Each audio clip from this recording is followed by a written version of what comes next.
আওয়ামী লীগের প্রধান শেখ হাসিনা দেশ থেকে জান নিয়ে পালাইছে। এখন তিনি দিল্লি বসে উস্কানি দিচ্ছেন তার নেতা কর্মীদেরকে, নৈরাজ্য তৈরি করার কথা বলছেন। এইখান থেকে আবার দুই একজনে কথাবার্তা বলতেছে। বরগুনার একজন কিন্তু অলরেডি কট।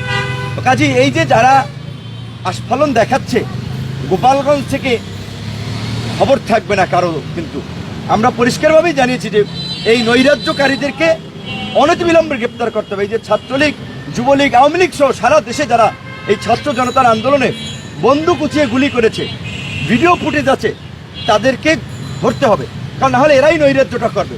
এবং তারা আশ্বস্ত করেছে তারা কাজ করবে।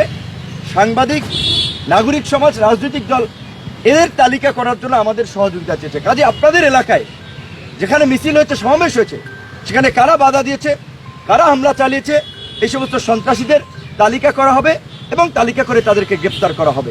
এবং পরিষ্কারভাবে আমরা একটা কথা বলি যে বাংলাদেশের মাটিতে আওয়ামী লীগ তার রাজনীতি করার বৈধতা হারিয়েছে, জনগণের উপর অত্যাচার চালিয়ে। কাজেই আওয়ামী লীগের রাজনীতি এদেশে আর ফিরে আসবে না। যারা দুঃস্বপ্ন দেখছেন তারা অন্ধকার কারা প্রকোষ্ঠে অচিরেই পতিত হবেন। কাজেই আপনাদের প্রতি আহ্বান জানাতে চাই যে এমন পরিস্থিতি তৈরি করে নিজের বিপদ আইনেন না। শেখ হাসিনা হেলিকপ্টার করে ভারত নিয়ে গেছে শেখ হাসিনাকে। আপনাদের মতো আবর্জনা, চোর, বাটপার, লুটেরা, মাফিয়াদেরকে ভারতও নেবে না, হাসিনাও নেবে না। কাজে এখানে ছাত্রলীগ, যুবলীগ করবেন, এখন রাস্তায় নেমে ভিডিও ধারণ করবেন যে ভবিষ্যতে দল ক্ষমতা আসলে আপনারা কিছু করবেন, ওই আশায় ঘুরে বালি। আমরা অনুরোধ করব দেশের শান্তি শৃঙ্খলা বজায় রাখার জন্য যারা ছাত্রলীগ, যুবলীগ, আওয়ামী লীগের ছিলেন, আপাতত তওবা কইরা জনগণের কাছে মাপ চাইয়া ভালো হয়ে যান। আর যারা গুরুতর অপরাধ করেছে তাদের ক্ষমা নাই, কারণ একেবারে এই সমস্ত মাফিয়া অপরাধীদেরকে যদি আমরা ক্ষমা করে দেই, 2 দিন পরে সুযোগ পাইলে এরাই নৈরাজ্য করবে। কাজে এই অন্তর্বর্তীকালীন সরকার এই কথাটাই আমাদেরকে বলেছে যে দেশের রাজনীতিতে যেন একটা গুণগত পরিবর্তন হয়, এইরকম যেন ফ্যাসিস্ট দানব যেন তৈরি না হয়। এখানকার প্রতিষ্ঠানগুলো, সেটা আপনার বিচার বিভাগ, সেটা আপনার গণমাধ্যম বলেন, দুর্নীতি দমন কমিশন বলেন, এইরকম যেন বেশ কিছু ভালো প্রতিষ্ঠান তারা গড়ে তুলতে পারে। পুলিশের সংস্কার সহ বিভিন্ন প্রতিষ্ঠানের সংস্কার করতে পারে। যেমন র্যাবকে ইতিমধ্যেই ডেথ স্কোয়াড হিসেবে আন্তর্জাতিকভাবে ডয়েচে ভেলে সহ আল জাজিরা নিউজ করেছে এবং তাদের উপরে মার্কিন নিষেধাজ্ঞা রয়েছে। কাজে এই র্যাব নাম নিয়ে তো আর চলা যাবে না। র্যাব অনতিবিলম্বে বিলুপ্ত করবে, এটা তারাও কাজ করছে, আমাদেরকে জানিয়েছে।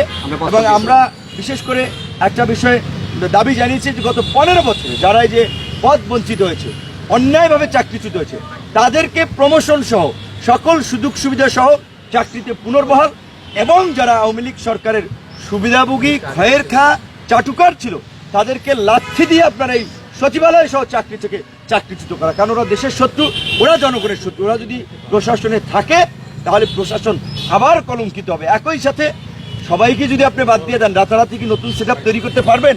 পারবেন না। কাজেই এর মধ্যে যারা সৎ ছিল, যাদের ন্যূনতম দেশপ্রেম ছিল, যাদের ন্যূনতম পেশাদারিত্ব ছিল, যারা অপেক্ষাকৃত কম অপরাধ করেছে, তাদেরকে সাধারণ ক্ষমা করে পুরো প্রশাসনকে ঢেলে সাজাতে হবে। নিরপরাধ কেউ আশা করি চাকরিচ্যুত হবেন না, ক্ষতির আশঙ্কা পড়বে না। কিন্তু আওয়ামী লীগ যেই গেমটা খেলার চেষ্টা করতেছে, আর্মিকে আনস্টেবল করার চেষ্টা করতেছে, পুলিশকে আনস্টেবল করার চেষ্টা করতেছে, বিচার বিভাগকে কু করার চেষ্টা করতেছে, তো এই বিচার বিভাগ কিংবা আর্মি পুলিশের এই 250 জন, 60 জন, 100-150 অফিসার নিজের ঝুঁকি নিবে, তাতে কি সফল হয়ে যাবে? শেখ হাসিনা সহ সব কিছুকে রাজপথে মোকাবিলা করেই তো জনগণ গণ অভ্যুত্থান করেছে। কাজেই অভ্যুত্থানকারী জনগণ সতর্ক এবং সচেতন আছে, আপনাদের যে কোনো প্রচেষ্টাকে রুখে দিবে। কাজেই পুলিশের মধ্যে আমরা বলবো, যারা কাজে যোগদান করেন নাই, অনতিবিলম্বে কাজে যোগদান করেন।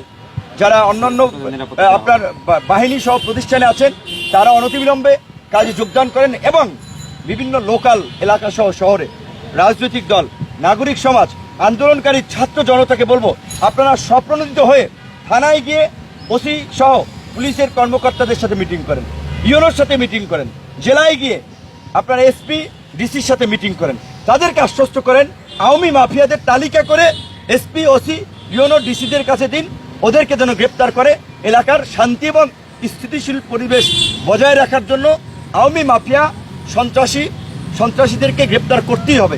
কাজেই আপনারা আইন শৃঙ্খলা পরিস্থিতি স্বাভাবিক করতে সহযোগিতা করেন, প্রশাসনকে সহযোগিতা করেন, চিহ্নিত দুর্নীতিবাজ, দুর্বৃত্ত, সন্ত্রাসীদেরকে গ্রেপ্তারের জন্য প্রশাসনের কাছে তালিকা তৈরি করে দিন। আমরা কিন্তু একটা বিষয় পরিষ্কারভাবেই বলেছি যে একজনকে বাধ্যতামূলক অবসরে দেওয়া, যেমন এসবি প্রধান মনিরুল সাহেব কিংবা জেএমপি কমিশনার সাবেক হাবিবুর রহমানকে বাধ্যতামূলক অবসরে দেওয়া হয়েছে। তো এরা তো জঙ্গি নাটক, বিএনপির অফিস থেকে অস্ত্র উদ্ধার, মিছিলে বোমাবাজি করে মিছিল নৎসাৎ করে দেওয়া, এই ধরনের গুরুতর অপরাধ, মানবতা বিরোধী অপরাধগুলো করেছেন। কাজে এদেরকে শুধু বাধ্যতামূলক অবসর দিলে, চাকরিচ্যুত করলে তো কিছু হবে না। এদেরকে আপনার শাস্তির মুখোমুখি করতে হবে, প্রয়োজনে আন্তর্জাতিক আদালতের মাধ্যমে, আন্তর্জাতিক মানবতা বিরোধী অপরাধ আদালতের স্ট্যান্ডার্ড বাড়িয়ে বিশেষ ট্রাইব্যুনাল করে তাদেরকে অবশ্যই শাস্তিমূলক পদক্ষেপ নিতে হবে, এই দাবি আমরা জানিয়েছি। আচ্ছা, আমি আরেকটা বিষয় বলি, সেটা হলো যে জনগণের উদ্দেশ্যে বলতে চাই যে আপনারা সীমান্তে পাহারা বসান। একজন আওয়ামী লীগার, একজন গুন্ডা লীগ, মাস্তান লীগ যাতে করে পালিয়ে না যেতে পারে, মাননীয় স্বরাষ্ট্র উপদেষ্টার পক্ষ থেকে এই আহ্বান জানানো হয়েছে যে এইটা আমাদেরকে পাহারা দিতে হবে, সীমান্তে পাহারা দিতে হবে।